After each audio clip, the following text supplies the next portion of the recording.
And welcome back to another episode of Mike and Mike on Music, where we, for the most part, chat about our favorite 80s music artists. I'm Mark Tillman, and this is Mike Obb. How you guys doing? And we're coming to you again from the comfy confines of Mike's Basement Bar in lovely, and again cold, Mount Laurel, New Jersey. We actually had snow this weekend for the first time, I believe. Nuisance snow? No. Well, of this year, that is That's correct. definitely the first time in 2019. So, Mike, you little known fact about Mike. Actually, it's a pretty well known fact that he works on bridges in Philadelphia and overpasses. So, what's that been like these last couple of days? it's been horrible. Luckily, I don't have to be out very often, but my guys are suffering greatly. I feel for them as I'm sitting in the warm heat of my office. Do you bring but them? I do go out for like 2 hours a day and freeze with them. Do you bring them hot chocolate and foot I warmers? I usually do not do that in the summer. However, or in the winter. However, in the summer, I am known to go out and get Gatorades for everybody and bring them to them. I have about a staff of 10 guys that I have to worry about. That's very charitable of you. Wow. So here we are again. This is our third show. We're excited to come to you, and I'm pretty excited about what we're going to talk about today. It's we've kind of expanded our prop. We have a prop now. We do. So as we've discussed before, Mike does play in a band and is a keyboard man. So he has set up his keys, and we are going to use them liberally. A nice vintage 80s synth. Roland D50. It's probably that and the Yamaha DX7.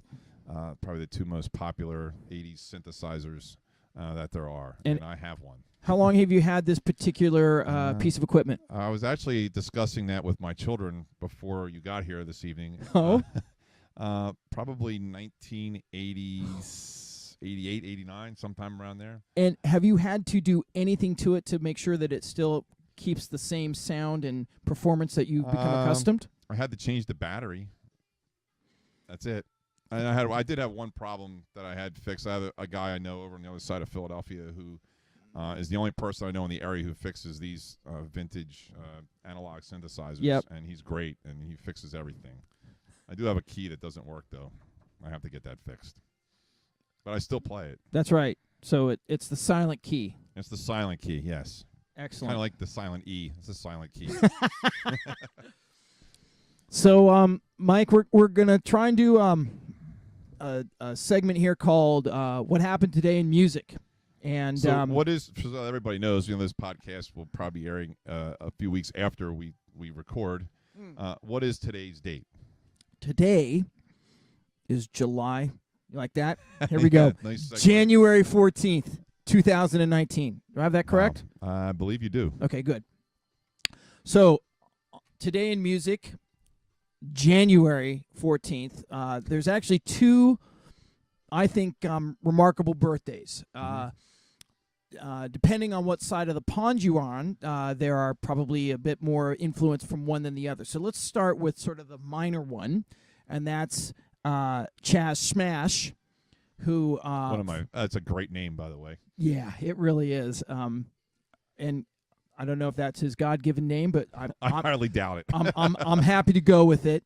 In 1959, Chaz Smash, who is the horns and other primary singer for the band Madness, was born, and they had at least 15 singles in the UK top 10. One Step Beyond, Our House, Baggy Trousers, It Must Be Love, Wings of a Dove, and on and on. And so Madness was, again, one of those bands in the early MTV days where their videos were off the charts. Oh, they were phenomenal, right? I mean, they were these young kids from, humble upbringings in London, Camden, part of London, and certainly not Camden, New Jersey. No, a little different place. Although some would argue that there are more similarities than differences about, at least back then. And man, their music was phenomenal. Some horns, drum and bass, the guitar, and certainly remarkable vocals and songwriting that made it really catchy. Yeah, and very danceable. I mean, I remember dancing to that in college. I mean, some of that stuff was awesome. I mean, it Our House was obviously their big hit, but there was Yep. plenty of others. I mean, I have no. I'm not as big a Madness fan as I know you are, but I do know the songs that you got a lot of radio airplay, and they were all awesome songs. You can still, in fact, they are performing. They have a tour right now in the UK. They performed on New Year's Eve somewhere in London, and they're still going strong. Chaz actually has left the band, so then now there's only 6 of the original members, but they are the original guys. How many original members are there? There's 7 total. 7. Wow. And then, but Chaz joined the band last, and he left the band first. Wow. So and the other 6 are still there. Yeah, Did yeah. they replace them? No, now you got me at a disadvantage. I'm not sure. I would imagine they'd have to have a horn player. Some of those songs are, right. So Lee, I'll think of his name in a second, is the saxophone player, but they got to have a horn guy. So they probably do have some session guys that are playing with them live. I can't imagine they wouldn't. Yeah, that's good. So Madness, again, 80s staple, some phenomenal albums throughout the early 80s, mid 80s, and then early 90s. And then on our side of the pond, today is Dave Grohl's birthday as well. So, and we all know him from his early days as a drummer in Nirvana, Yep.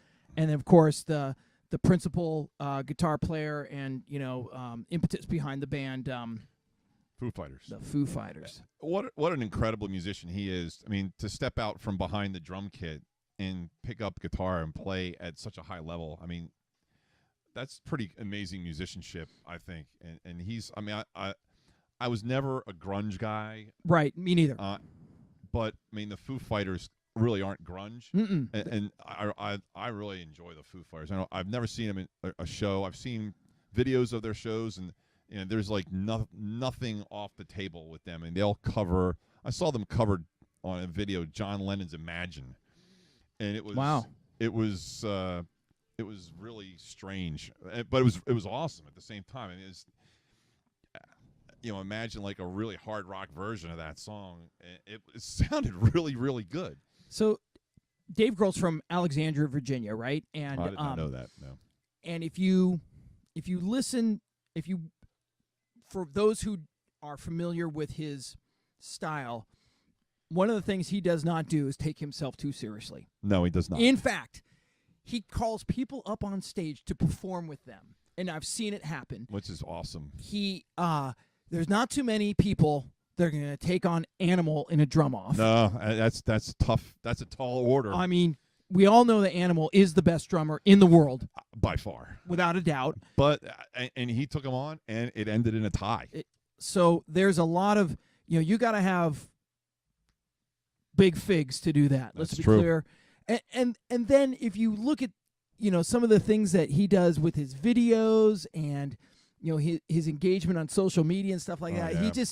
he gets what rock and roll is supposed to be about. And so we are huge Dave Grohl fans. Well, yeah, Nirvana, I mean, that band was so, I can't imagine. I mean, he probably felt so restricted in that band because, Kurt Cobain really demanded the spotlight in that band, for better or for worse. Yep. And the band kind of spiraled downhill as their addictions kind of took over. Mm-hmm. And then once, as horrible as it says, when Kurt Cobain passed, that, Dave Grohl just reinvented himself and became this incredible guy, an incredible musician, and with the Foo Fighters and other, I mean, he does other stuff too. It's just incredible what he's done. Yeah, no, he has, as someone who's my age, so he turned 50 today, to have evolved. You're 50? Well, this year, yeah, this year. Don't rush me.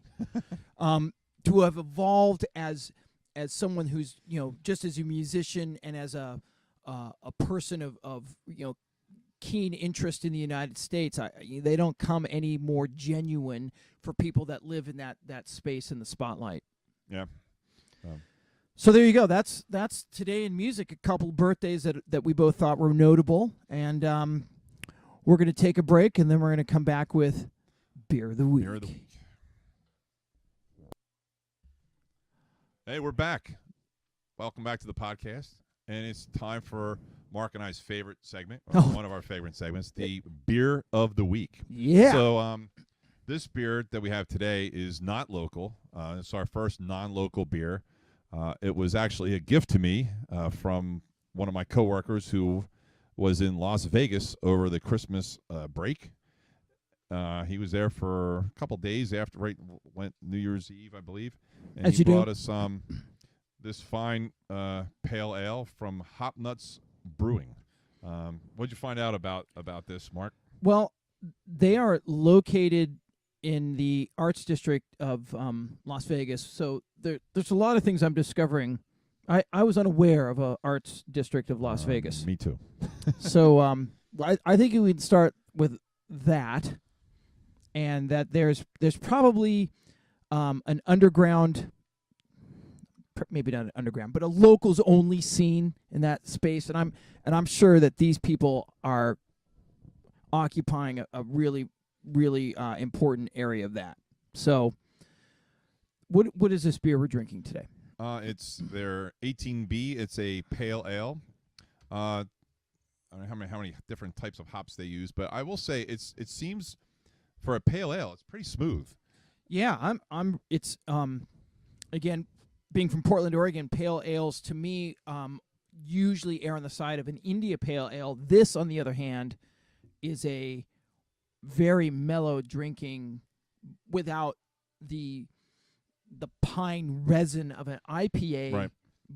but still very flavorful. I'm really enjoying it. And this is the first time that Mark and I have ever had this beer. I was only given 2 cans, and I actually had to finagle the second one out of somebody else.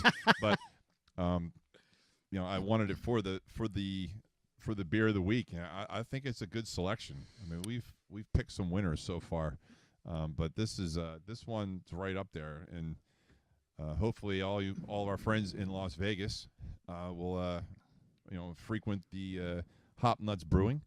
And so I think there's another beer that I would be very interested trying, and that is the one that's influenced by the more recent ice hockey team that's joined and played for the Stanley Cup just recently. yes, what's that beer called? It's called the Golden Knight, The Golden oddly Knight, enough. Yes. What kind of beer is that? So the Golden Knight, they describe it, and again, this is as they describe. So we'll have to we're going to cross our fingers. We'll be getting samples of this soon. The Golden Knight is our year-round Belgian Golden Strong Ale, and so by that they mean 7.5 ABV and 24 IBU. Oh, that's pretty low IBU. Yeah, right. So it's gonna air more on the malty side, more like a what's that Belgian beer that I drink a lot? There's a brown and a blonde. You're looking at. Yeah, that one. Erdinger, is it? No. I can't remember. Not Kolsch. We'll come back to that in a minute. Anyway, brewed with Pilsner, a touch of wheat malt, and European hops. Light-bodied with a dry finish. Strong and powerful like a knight, yet beautiful like gold. So, word around the campfire is that's the go-to. Yes, the person who brought these beers to us actually said that beer was really, really good. It was their best beer. Although I will say, I'd be hard pressed to say that they brew a better beer than this, because I'm really enjoying this, and I actually be going out to Vegas once the Raiders move there for a football trip. Yes, you and will. I guarantee you, I will be finding this beer somewhere or something from Hop Nuts to drink while I'm out there for 2 or 3 days. Well, we are fans of the Hop Nut. We would like to join them in their area, in their tap room, and sample some of the things that they don't make available to the general public, potentially some of the seasonals as well. The Abominable Haze Man Northeast D IPA. You know what the D stands for? Are we allowed to say it in public? Nope. Okay. So with that in mind, we are giving the Hop Nut 18B a high rating. Big high thumbs up from us. Thumbs up. And once again, if you want to have us sample your beer on the podcast, please feel free to contact us by our email address shown on the screen, and we will get in touch with us, and we will tell you how to get the beers to us, and we will certainly drink them. No doubt about that. We'll be right back with our next segment.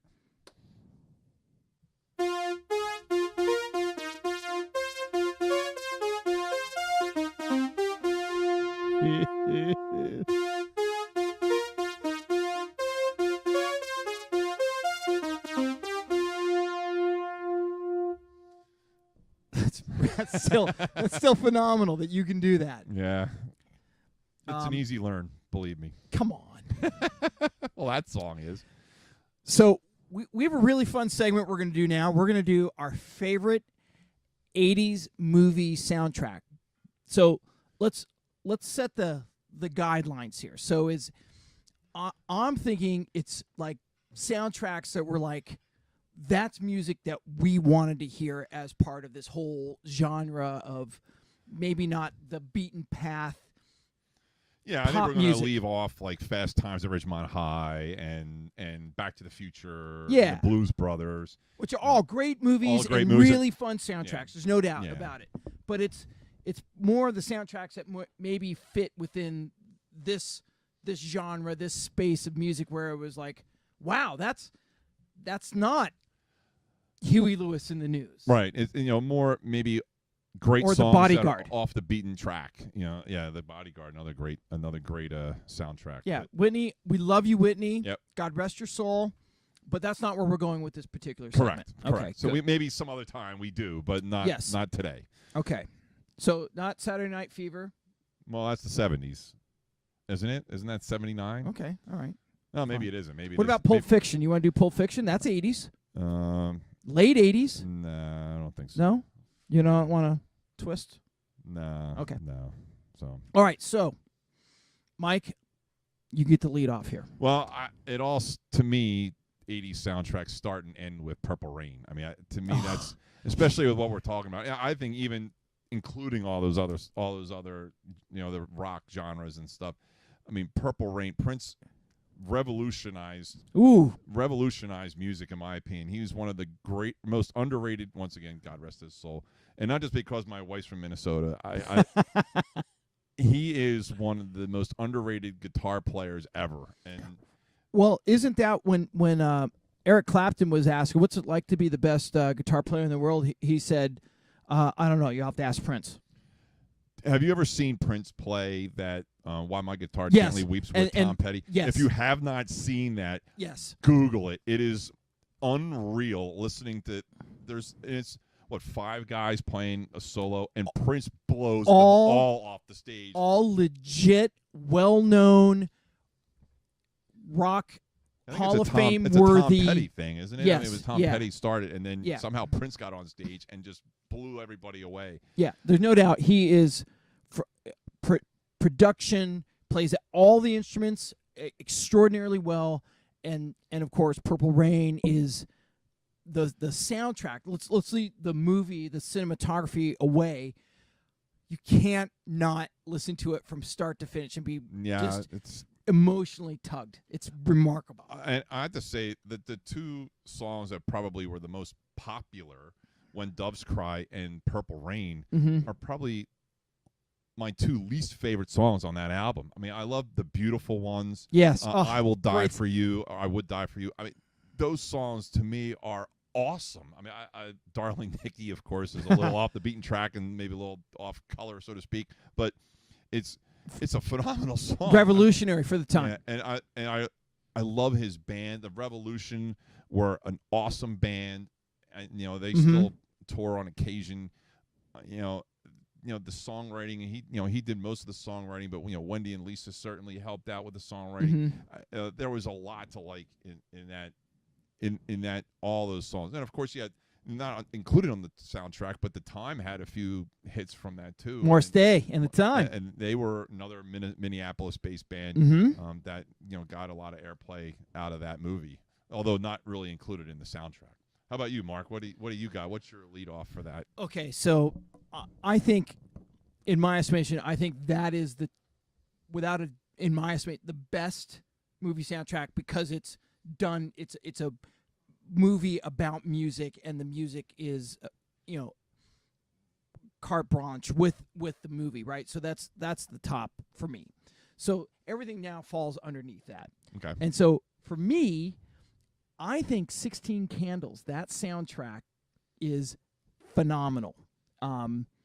Because it was, now, I don't know if you've seen 16 Candles recently. I have not, no. So I'm not sure that movie gets made today with a couple of the sort of themes that don't necessarily jive with our appreciation of that if someone's passed out, you can't have their way with them. I think that's yeah, that's probably frowned right. upon I today, think yes. yeah, that's not going to go very far in today's society, and look, shouldn't have gone far anyway. But I think the Thompson Twins song, "If You Were Here," at the end of that movie, where Molly Ringwald gets left at the church, and the boy that she has had her eyes on is playing there. That is a phenomenal pairing of cinematography and the song. And if you listen to the rest of that album, like the dance scene and the songs that they're playing at the high school dance, just cannot. There are so many phenomenal songs there just encapsulate that mid 80s high school genre. Okay, so Michael Anthony Hall gets her underpants. What are you gonna do? You can't fault the kid for the effort there. Yeah, that's somewhat benign. Yeah, he's Anthony Michael Hall was an interesting actor. Yeah, so there's a lot going on there with respect to, I think, a really diverse music soundtrack that, again, I think pairs very well with the movie. So that in my estimation, that's got to be one of our, as far as 80s movie soundtrack that fit into the space that we're talking about, got to be up there. What else you got? Well, give me one more, and I'll take one more. Okay, so and I'm probably stealing your thunder here a little bit, but one of the things that I really enjoyed about 80s soundtrack was the introduction, really, of electronic soundtrack music and having it really be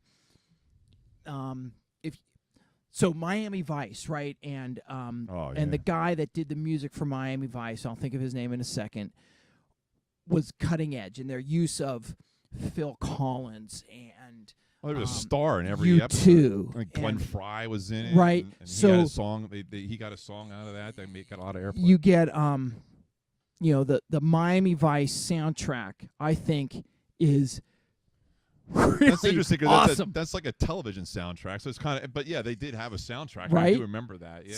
So it's kind of unfair to use a television show, but again, the music that they utilized in that show and just the whole,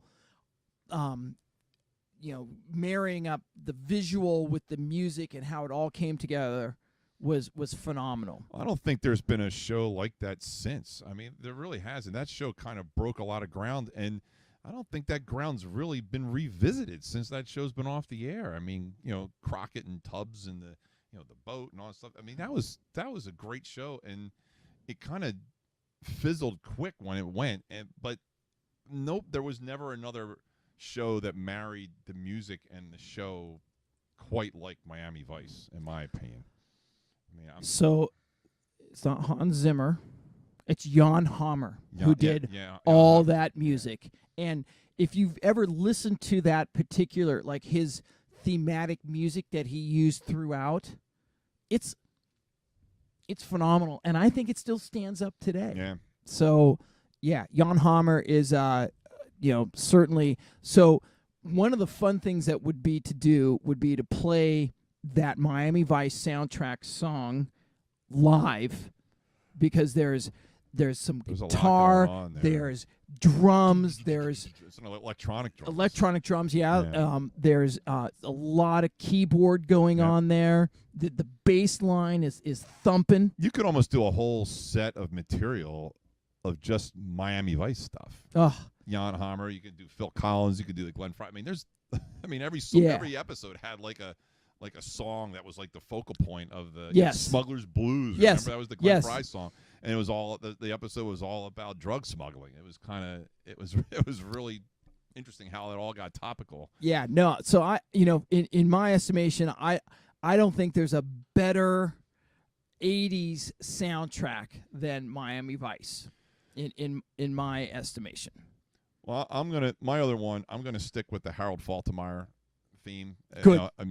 I played Axel F from Beverly Hills Cop, which of course Axel F it's in the key of F, which is kind of why he wrote it that way, and Axel Foley was the name of Eddie Murphy's character. But I'm going to go with Top Gun, and I'll even do the beginning where it's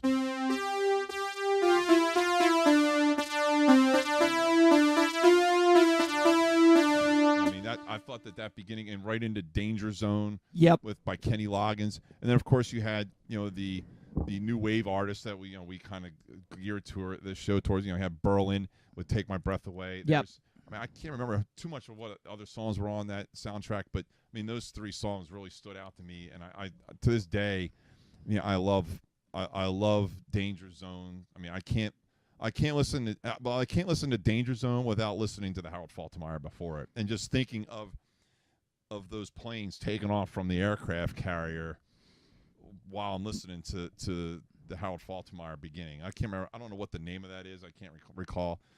But and then going into Danger Zone, and there's been a few remakes of Danger Zone. One of my favorite comedy bands is a metal band called oh man, I can't think of the name of them.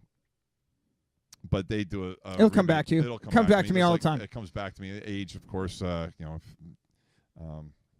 they do a remake of Danger Zone, which is actually very true to the original. It's not really metal at all.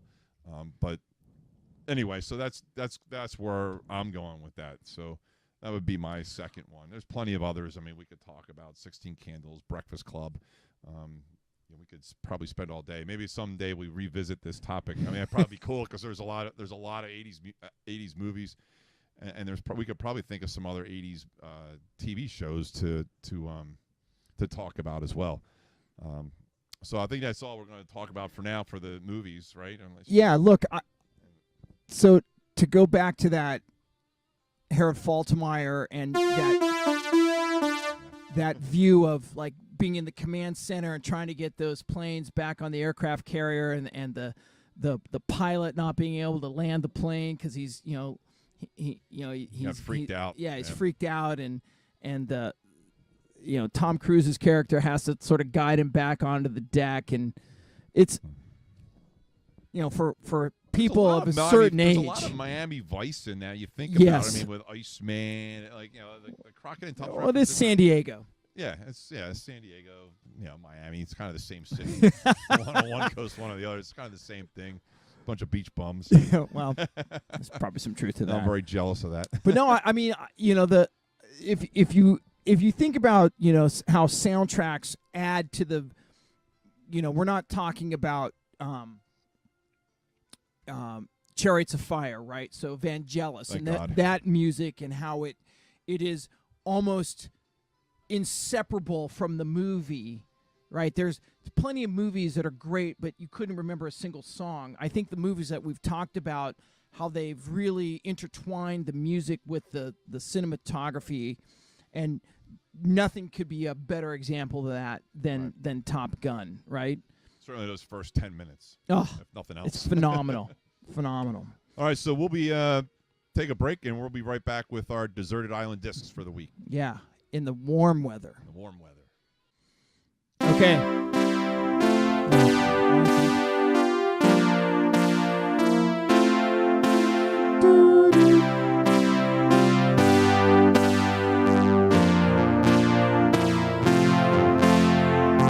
We could go on with that.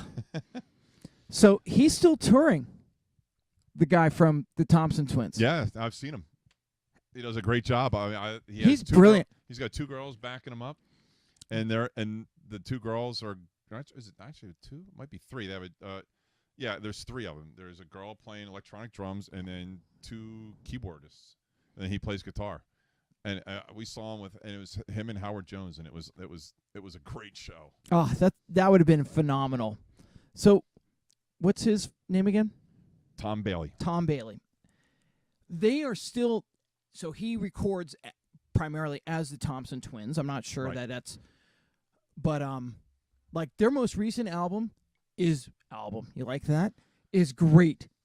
It's great. If you like their sound, you like their way he writes music, and you like his chord progressions, and he doesn't reinvent the wheel, it is phenomenal. If that's what you're into. So I think it's called Queer is the name of the album. Is it? I don't know. Yeah, so it's great. So Deserted Island, Desert Island, and yes, I'm starting with If You Were Here by the Thompson Twins. Play it again.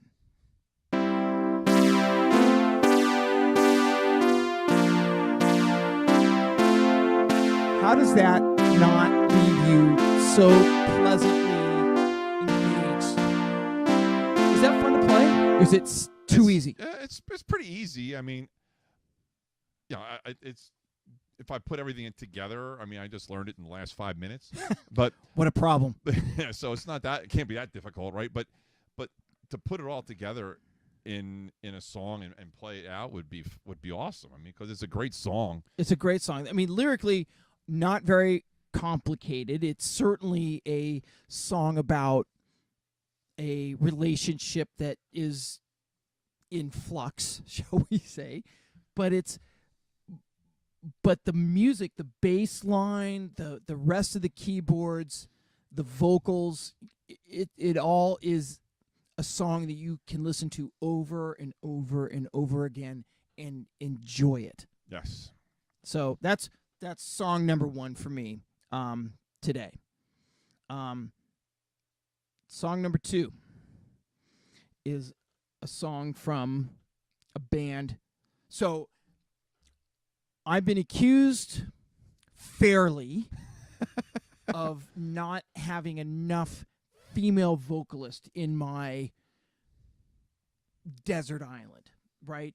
Who accused you of that? Well, someone I'm related to by marriage. Let's just say that. Well, I can't believe you've been telling her what you've been putting on this since we haven't, as of this moment, we haven't. Well, she already knows. So I'm going to correct that right now. Okay, One of go my for it. favorite bands of all time is Book of Love.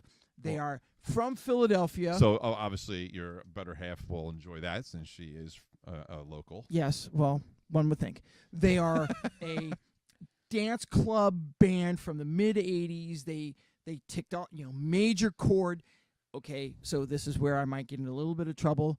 She has a deep voice, so she is not an alto. She is in terms of singing. Alto would be the low. Oh, okay. She's not a That's soprano. what I'm saying. She's not a soprano. So it's pleasing to me, and I'm gonna leave it there before the show's over. And so, Book of Love. The song is "Boy," 1986 from their initial album, Book of Love. Do you know them at all, Mikey? Very little. When that album came out, I was in D.C., so I wasn't up in the Philly music scene at the time. I mean, I know the song. That's about where it ends for me. So, to me, it was a club song. We heard it all the time when we went out. Their other songs, Lullaby, Alice Every Day, Pretty Boys and Pretty Girls, were all great songs. You Make Me Feel So Good, great song. Again, they didn't reinvent the wheel. They stayed in their lane, and their lane made it really enjoyable to listen to. Again, I think, we're talking now 25 years old, and it still is a song that I can listen to over and over and over again. Wow. So, Book of Love. Good song. And then the last song for me is going back across the pond to a band that got started at the University of Glasgow. How many bands you know that came out of that space?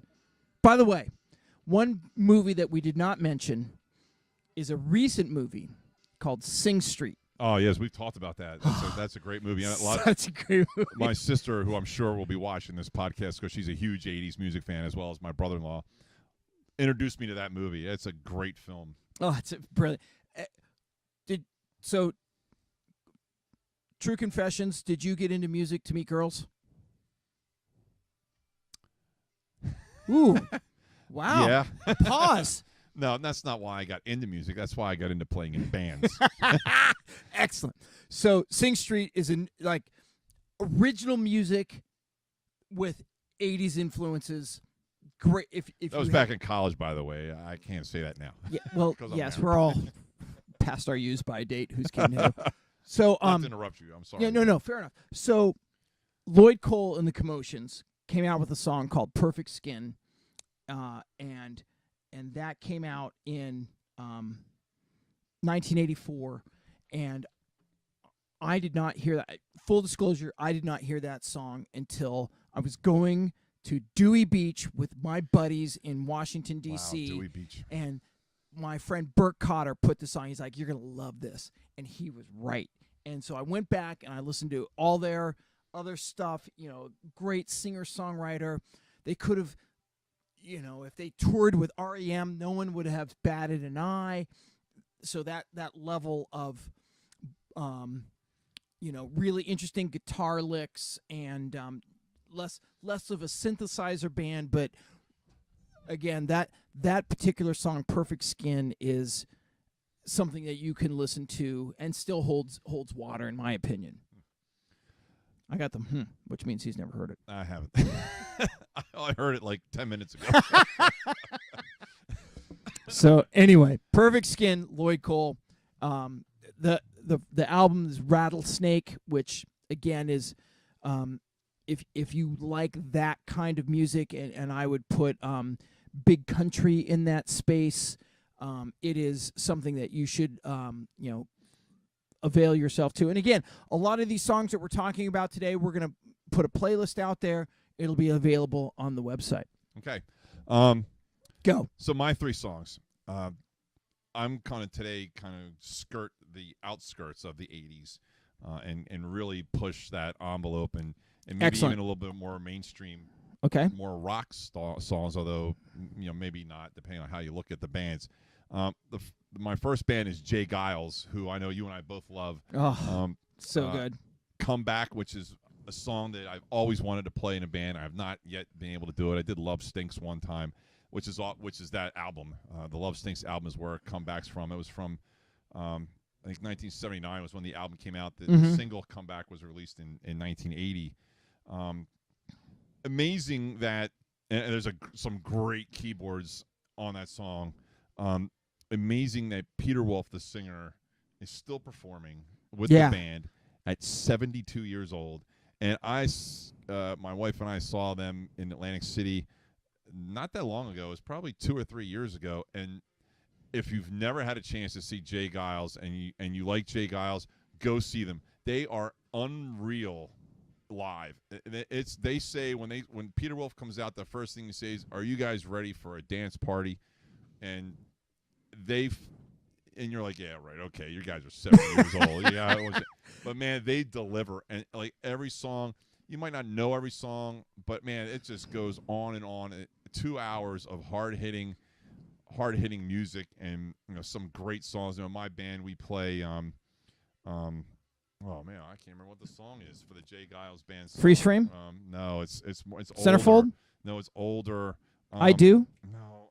One Last Kiss? No. Hard Driving Man? No. Sanctuary? It's their big live song where he talks for like 5 minutes. Centerfold? No. Oh, forget it. I'll remember it after we're off the air, I'm sure. Or probably as we're talking. That's all right. We'll come back to it. Oh man, I really want to know what the song is. It's killing me. It's all right. Oh, talk through it. It's all right. Go to. Okay, so I'll go to the next one anyway. Yep. So I'll get into the 80s though with my next band or next person, who was Adam Ant, from the Friend or Foe album, which I think was 1982. Desperate but Not Serious. I loved when Adam Ant incorporated the horns after he left the Ants. And he had a little bit of the horns when the Ants were still around. But that Friend or Foe album had a lot of some good songs on it. Cruising for a Love. Yes, but Desperate but Not Serious was my favorite. It wasn't, Goody Two Shoes was the big hit, and I thought that song was not good in comparison to Desperate but Not Serious. And of course, as with a lot of these 80s songs, the video, where he's in a boxing ring and he's got the hot blonde girl with the ring cards and stuff, and the horn guys are playing, and they're dressed in like basically almost like a Sergeant Pepper type of uniform.